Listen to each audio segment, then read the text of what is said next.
Hello, ladies and gentlemen, boys and girls, college football fans across the nation and around the world. This is Tim May with the Tim May Show.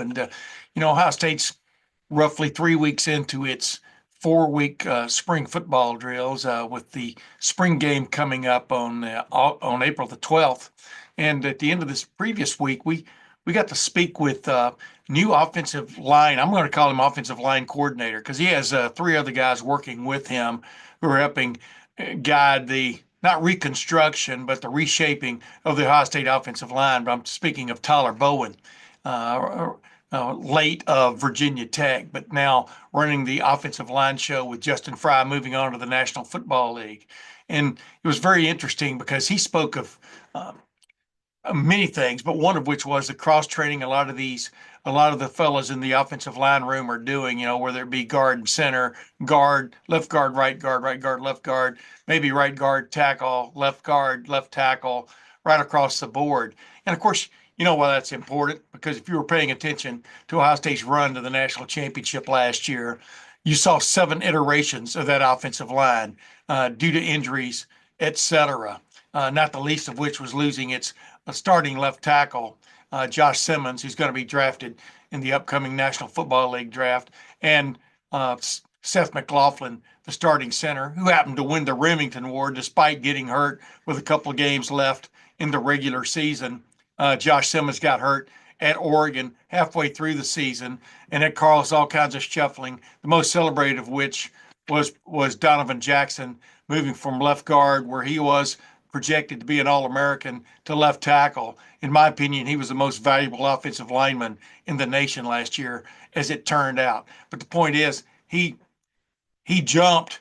He jumped when he needed to jump for the Ohio State offensive line to keep things intact. But he wasn't the only one. I mean, you look across the board, Austin Serveld, the job he did. Luke Montgomery, almost a forgotten man when the season started last year in the depth chart, kind of buried in the depth chart. Next thing you know, he was as valuable an offensive lineman as there was in that 4 game rush to the national championship. Carson Hinzman had been the starting center in 2023, got into the doghouse at the end of 2023 and missed the bowl game, and then was, in essence, a forgotten man going into the 2024 season uh, behind Seth McLaughlin, who had transferred from Alabama. Seth McLaughlin played uh, elite level uh, college football until all of a sudden he got hurt.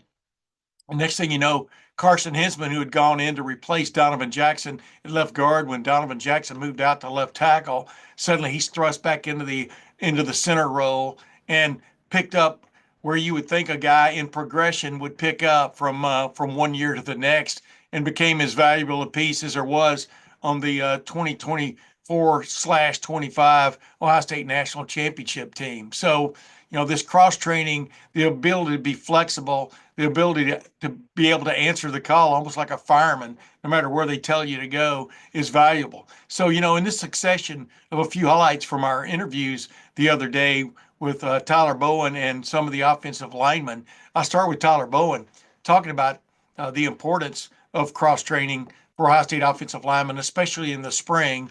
And I really asked him, leading question is not the right term. I think Justin Fry, Ryan Day, and the entire Ohio State coaching staff, but especially those involved with the offense and offensive line in particular, could write a book about the way they dealt with one one one setback after another. I was stammering there because there are all kinds of ways you could refer to uppercuts, shot to the solar plexus, all these challenges they dealt with last year on the offensive line, and how important it is in major college football now. As Ryan Day has said many times, Mickey Marotti, Ohio State strength and conditioning coordinator, has become, I think, a fellow that a lot of people are trying to talk to in the profession about how you keep a team relatively strong for 16 games and go on to win a national championship. To date, Ohio State is the only team that's done that. Of course, Notre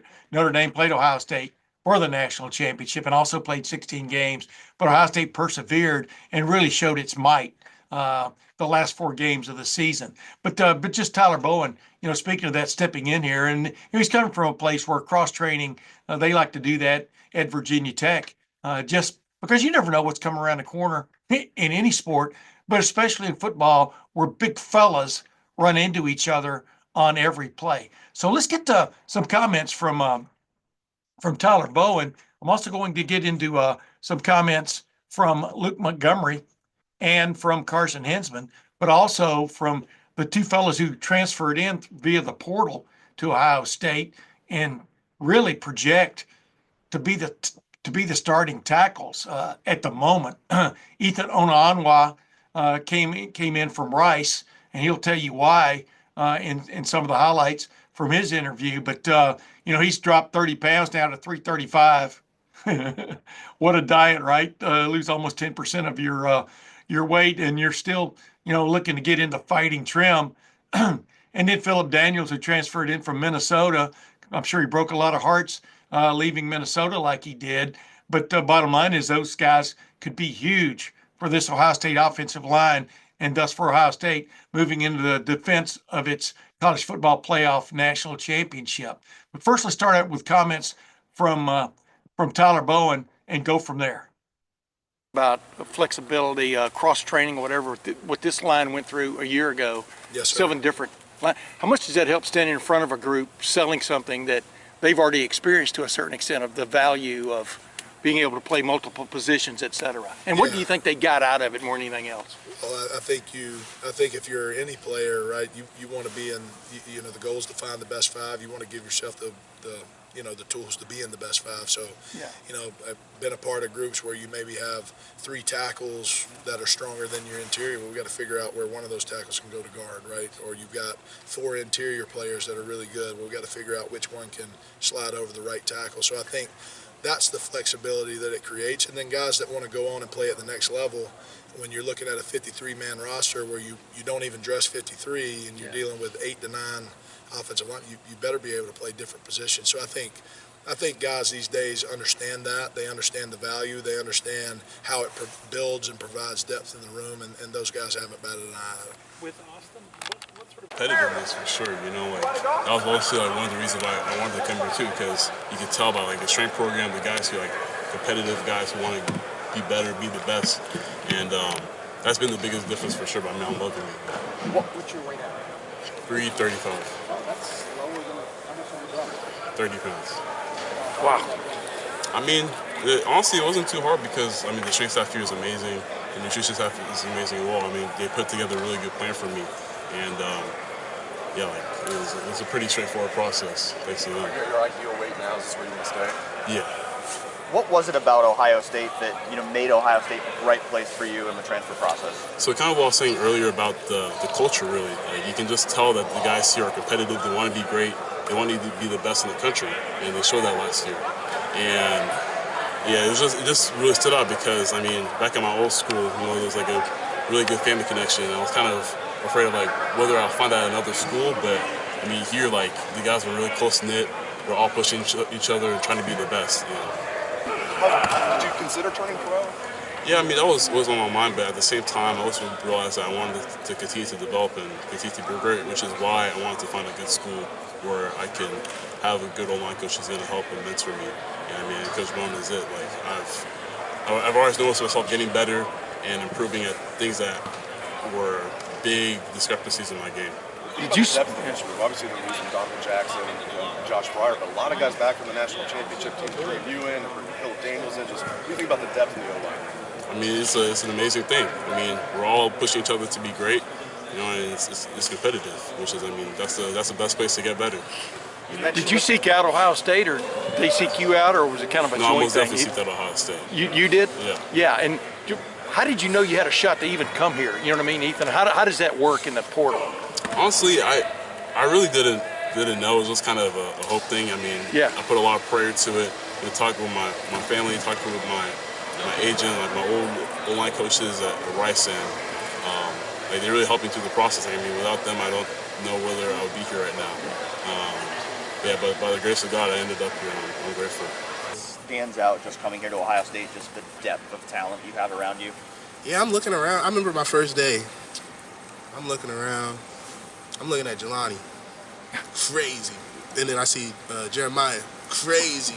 I'm just looking around, everybody, KJ, Caden Curry getting off the ball, and I'm like, okay, like, this is the real deal, for sure.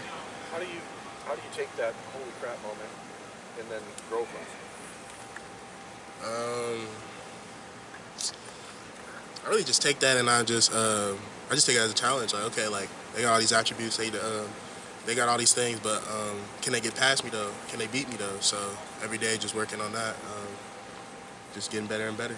Have you and Easton developed a strong relationship being fellow transfers? Yeah, that's my dog. You know, we came in together and just like talking to each other about the process, especially when like Coach Fry left, and I was like, you know, what are we gonna do, you and me? And then we just stuck through it, and then me and him now, I just talk to him every day. That's my boy, and working on different things because he's at the left, I'm at the right, seeing things from different point of view. So it's been great. I don't know, your status, your life, whatever has changed from this time a year ago. You know what I mean? But what's it a testament to? Sticking with something, perseverance, because obviously you were almost an MVP the last 4 games of the year. You know? Go ahead then. I'm a big believer in the Lord, and just trusting in His timing instead of mine, and leaning on Him and leaning on His understanding instead of mine. You know, I grew up in a faith-based household, and you know, I just leaned on Him through hard times, and that's what it's all about. It's a process here. As much as you want to say something different, like being an Ohio State Buckeye, through times probably majority of the people that aren't freaks like JJ, like it takes time. Yeah. You're good, but like it takes time. You're gonna play other guys. You gotta learn the technique. You gotta learn the offensive scheme, and everyone's time's different. And that's what I've learned here. Is you gotta enjoy the process because it's your story, not anyone else's, and it's gonna be different. Luke, how much time is your overall level of excitement just to be back with the rest of this interior offensive line group with you guys having so much experience playing? Yeah, extremely excited. I mean, trying to just build that culture back up again, you know, like what we had last year. We're trying to do a little stuff here and there. Like I think we're going to Ray Ray's barbecue, I think tomorrow. So shout out Ray Ray's. But yeah, just trying to get that brotherhood back, get that, you know, that O-Block spirit back. Shirt's coming soon, hopefully. But just to kind of get those, not those same faces, but those same kind of mindsets back in our group is important right now. And it's been fun to meet new guys from different backgrounds and stuff like that, and try to figure out how to, you know, build that and mend that together. It's been pretty cool. Now that you are one of the most experienced veterans on this team, how much do you feel like you have to be a leader for this team this year? Yeah, for sure. I mean, I think that comes. It's obviously, I don't feel like it's natural to anyone to immediately step up, and that's something I've been working on every day and talking to God about. But I obviously understand that, and that's something I want to continue to work on. I want to be able to be a guy that people can fall back on. And like Coach was saying before, like we're going to have highs and lows, but the great players are the ones we can set our clocks to. And I kind of want, that's my goal, is to be one of those people that you can do that. And I think for especially a very new set of eyes in the Woody, not only coaches but players, I think it's very important to kind of keep that steady mindset. And I think for me, learning how to be a leader has been important, just to not be too hard on myself, but also not let myself kind of slack off in some departments to try to keep steady. Just your story itself, though, is testament of what it means to, like, for perseverance and stuff too, though, right, Carson? I mean, you don't necessarily have to stand up in front of somebody to say that, right? I mean, just what do you think you've shown more than anything else in that regard? Yeah, I mean, I've been blessed. You know, I've been blessed with a lot of adversity. I think that's definitely made me better on the back end. And you know, Coach Day always talks about it, and you don't. You know, great leaders aren't, you know, they can show it, but, you know, a lot of people can show it. A lot of people can just talk about it. Yeah. But to be about it is important. And I think, to me, you know, I've went through a lot of that adversity. I went through a lot of that stuff. And my testament, you know, has been written in an interesting way. But I think for me to take that next step is really important for not only for this team, but for myself.